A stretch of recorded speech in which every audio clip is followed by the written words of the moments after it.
আসসালামু আলাইকুম ওরহমতুল্লাহি আবরাকাতুহু ইন্নাল হামদুলিল্লাহ ওয়াসসালাতু ওয়াসসালামু আলা রাসূলিল্লাহ। কাছে দূরে বিশ্ব জুড়ে যে যেখান থেকে দেখছেন সবাইকে আন্তরিক প্রীতি এবং শুভেচ্ছা জানিয়ে শুরু করছি যমুনা টেলিভিশনের ইফতারের পূর্ব মুহূর্তের বিশেষ আয়োজন অ্যান্ড মোহাম্মদ প্রেজেন্টস রোজার দিনে পাওয়ার্ড বাই ভাইয়া হোটেলস। আপনাদের সাথে আছি আমি মুফতি শাহ আহমদ রেজা। আলোচনা করব গুরুত্বপূর্ণ চমৎকার একটি বিষয়ে। আজকের আলোচনার বিষয় বৈষম্য দূরীকরণে মাহে রমজান। আর এই বিষয়ে আলোচনা করার জন্য আমাদের মাঝে আছেন একজন বিদগ্ধ আলেমে দ্বীন। আমাদের মাঝে আছেন মুফতি ফয়জুল্লাহ, খতিব, সালামবাগ জামে মসজিদ, রামপুরা, ঢাকা। আসসালামু আলাইকুম ওরহমতুল্লাহি ওবরাকাতুহু। ওয়ালাইকুম আসসালাম রহমতুল্লাহি আবরাকাতুহু। মুহতারাম, কেমন আছেন? আলহামদুলিল্লাহ, আপনি ভালো আছেন? জি আলহামদুলিল্লাহ।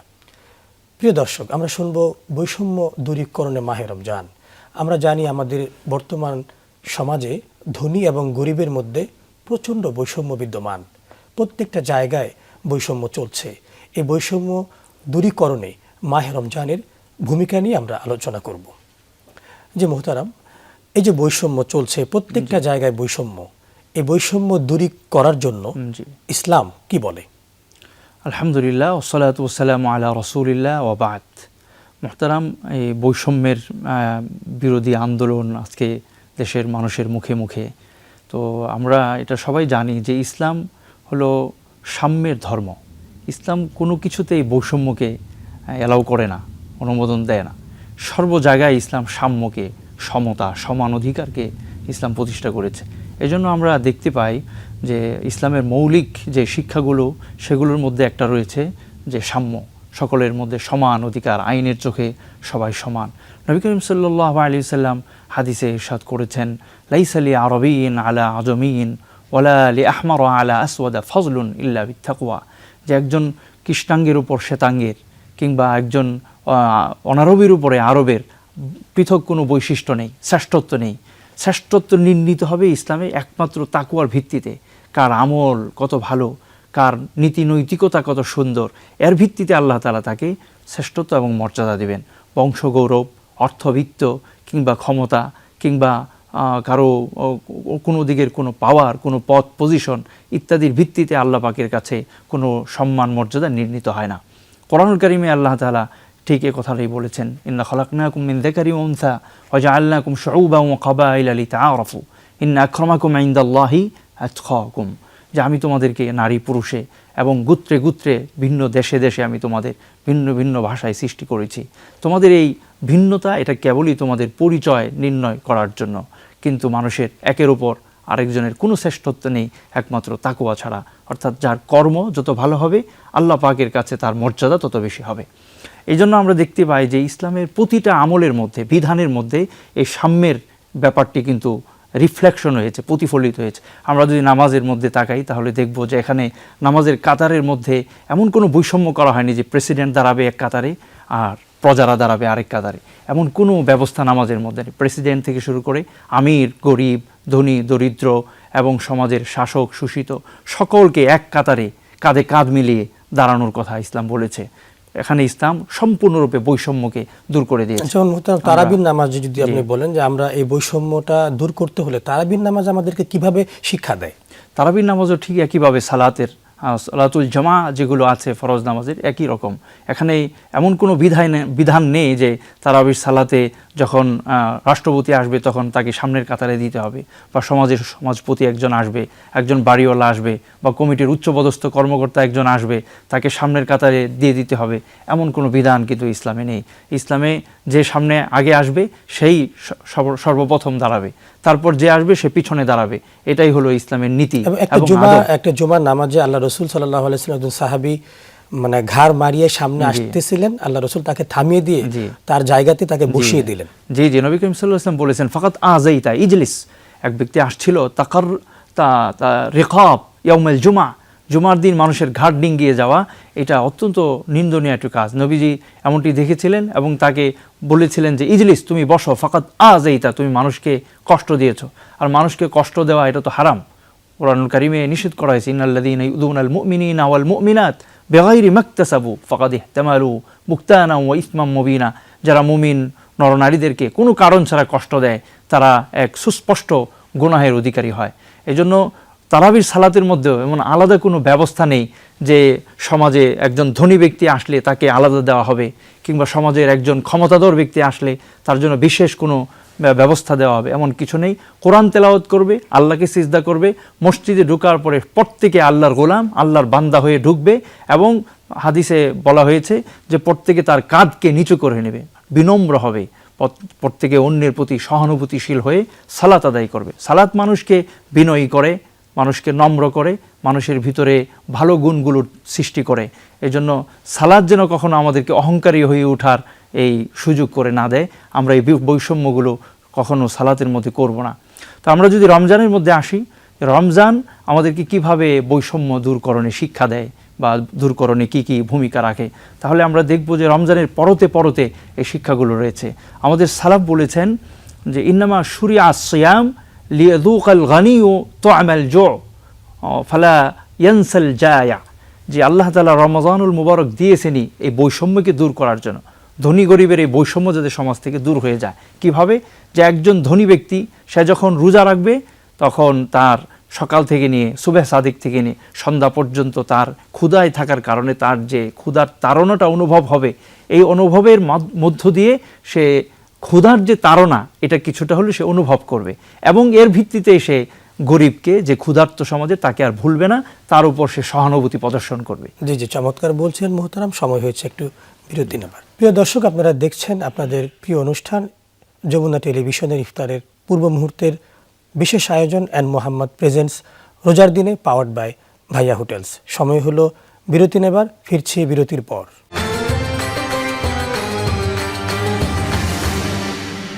প্রিয় দর্শক, ফিরে এলাম বিরতির পর। আপনারা দেখছেন আপনাদের প্রিয় অনুষ্ঠান অ্যান্ড মোহাম্মদ প্রেজেন্টস রোজার দিনে, পাওয়ার্ড বাই ভাইয়া হোটেলস।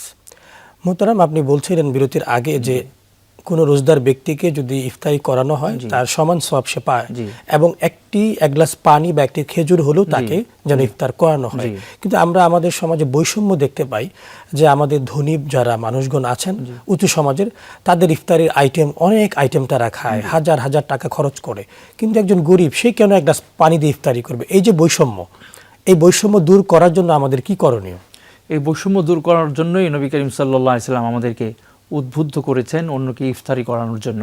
ইসলামে এই অন্যকে খাওয়ানো বা এই বৈষম্যটাকে দূর করার যে আমলটা, মানে আমি নিজে যা খাই অন্যকেও সেটা খাওয়ানোর ব্যবস্থা করে দেওয়া, এটাকে সর্বশ্রেষ্ঠ আমল হিসাবে আখ্যায়িত করা হয়েছে। নবী করিম সাল্লাল্লাহু আলাইহি ওয়াসাল্লামকে জিজ্ঞাসা করা হয়েছিল আফদলুল আমাল, যে সর্বশ্রেষ্ঠ আমল কি? নবী করিম সাল্লাল্লাহু আলাইহি ওয়াসাল্লাম তখন জবাব দিয়েছেন ইতআমুত তাআম, অন্যকে খাবার খাওয়ানো, ক্ষুধার্ত বা অভাবী, অভাবগ্রস্ত, তাকে খাবার খাওয়ানো, এটাই হলো শ্রেষ্ঠ আমল। ওয়াইতঈমুনা আত-তাআমা আলা হুব্বিহি মিসকিনান ওয়া ইয়াতীমান ওয়া আসীরা। আল্লাহ পাক তাদের মুমিনদের গুণাবলীগুলো যেখানে আলোচনা করেছেন, প্রশংসা, সেখানে এটা বলেছেন যে মুমিনদের গুণাবলী হলো, বৈশিষ্ট্য হলো যে তারা অন্যকে খাবার খাওয়ায়, গরিব, দরিদ্র, দুস্থ, অসহায়, তাদেরকে খাবার খাওয়ায়। তো আমরা যদি এই নবীজের এই আমলটা, এই নসিহতটা যদি আমরা আমল করি, আমি আজকে পেট ভরে খাচ্ছি, আমি 10 আইটেম দিয়ে ইফতার করছি, অথচ আমার প্রতিবেশী, আমার একজন আত্মীয়, আমার একজন পরিচিত বা একজন বন্ধু আজকে তার ঘরে তার সন্তানদেরকে নিয়ে সে সামান্য একটু ইফতার করার মতো সামর্থ্য নেই, এক মুড়ি আর সামান্য কিছু নিয়ে সে পড়ে আছে, এটা অনুভূতি যদি আমার ভিতরে জাগ্রত না হয়, তাহলে সিয়াম এবং রমাদান আমাকে তো কিছু শিখাইল না। ইসলাম তো এসেছে আমাকে এই বৈষম্য দূর করে একটা সহানুভূতি এবং সাম্যের একটা জীবন যেন আমরা গড়ে তুলি। এই জন্য নবী করিম সাল্লাল্লাহু আলাইহি ওয়াসাল্লাম বারবার আমাদেরকে উদ্বুদ্ধ করেছেন যে তুমি অন্যকে খাওয়া। এক হাদিসে নবীজি বলেছেন এভাবে যে ইখওয়ানুকুম জাআলাল্লাহু তাহতা আইদিকুম ফাতঈমুহুম মিম্মা তাকুলুন ওয়া আলবিসুহুম মিম্মা তালবাসুন, যে তোমার অধীনস্থ যারা আছে তারা কিন্তু তোমার অধীনস্থ না, আল্লাহ পাক পরীক্ষা হিসাবে তাদেরকে তোমার হাতে দিয়েছেন, সুতরাং তুমি নিজে যা খাও তাদেরকে তুমি তাই খাওয়াও। মুহতারাম, একজন মনীষী এই কথা বলেছিলেন যে কোনো মানুষকে কোনো কিছু দিয়েই পেট ভরানো যায় না, শুধু খাবার দিয়ে পেট ভরানো যায়। চমৎকার করে বলছিলেন। আমরা শুনবো আরেকটি ব্যাপার আপনার কাছ থেকে, যে আরেকটি বৈষম্য আমরা দেখি আমাদের বিভিন্ন অফিস আদালতে, বিভিন্ন কোম্পানিতে বেতন বৈষম্য। দেখা যায় একই পদে চাকরি করে কারো বেতন খুব উঁচু মানের, কারো বেতন খুব কম, এবং কারো প্রমোশন হয় খুব দ্রুত, প্রমোশন হয়ে অনেক উপরে চলে গেছে, আর কেউ প্রমোশন হচ্ছে না, অনেক কাজ করে, অনেক অবদান রাখতেছে, তার প্রমোশন হচ্ছে না, এই বিষয়টি আপনি যদি আলোকপাত করতেন। মুহতারাম, ইসলাম কখনোই পক্ষপাত, স্বজনপ্রীতি বা একজনের স্বার্থে কাজ করা এগুলোকে অ্যালাউ করে না। ইসলাম সবসময় সাম্যকে প্রাধান্য দিয়েছে।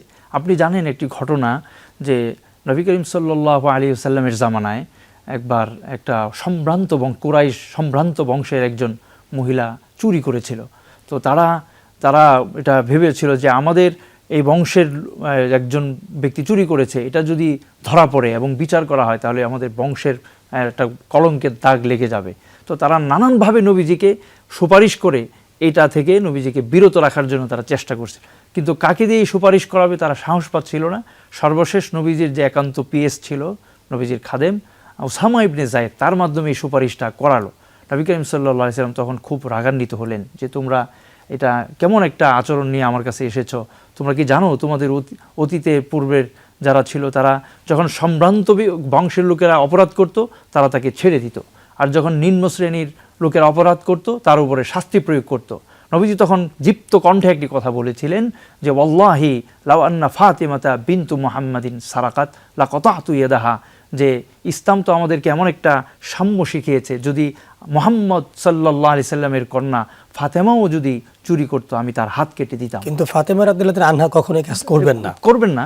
তো নবী করিম সাল্লাল্লাহু আলাইহি ওয়াসাল্লাম যে এই যে একটা বলিষ্ঠ কথা বলেছেন যে ইসলামে কখনো স্বজনপ্রীতি, পক্ষপাতিত্ব এগুলোকে পছন্দ হয়। একটা অফিসে আমরা একসাথে কাজ করছি, এখন একজনের সাথে সম্পর্ক ভালো বিদায় তাকে প্রমোশন দিয়ে দিলাম, আরেকজনকে আমি পছন্দ করি না বা কোনো কারণে তার সাথে ক্লেশ, এই জন্য তাকে আমি এক জায়গায় থামিয়ে রাখলাম, তার প্রতি বৈষম্য করলাম, এটা কিন্তু বেইনসাফি হলো, খেয়ানত হলো।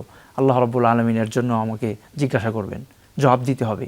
এই ধরনের পক্ষপাতিত্ব, স্বজনপ্রীতি কিংবা অন্যকে ঠকানো এগুলো কখনোই ইসলাম পছন্দ করে। ছোট্ট করে জানবো, আমরা অনুষ্ঠানের শেষ পর্যায়ে চলে এসেছি, যে নারীদের প্রতি যে বৈষম্য এবং পথ শিশুদের প্রতি যে বৈষম্য সেটা দূর করার জন্য রমজান মাস কিভাবে আমাদেরকে শিক্ষা দেবে। পথ শিশুরা খুবই নিগৃহীত, নিপীড়িত, তাদের প্রতি সমাজের অনেক দায়িত্ব রয়েছে। যারা বিত্তশালী, সমাজের বৈভবের অধিকারী, যারা সামর্থ্যবান, তাদের উচিত এই যারা পথ শিশু তাদেরকে তুলে আনা। উচ্চ শ্রেণীর মানুষ এই দেশে রয়েছে, সেই দেশে কেন আপনার রাস্তার মধ্যে শিশুরা পথ শিশু হয়ে থাকবে? এই কষ্ট এটা প্রত্যেকটা মুমিনের হওয়া উচিত।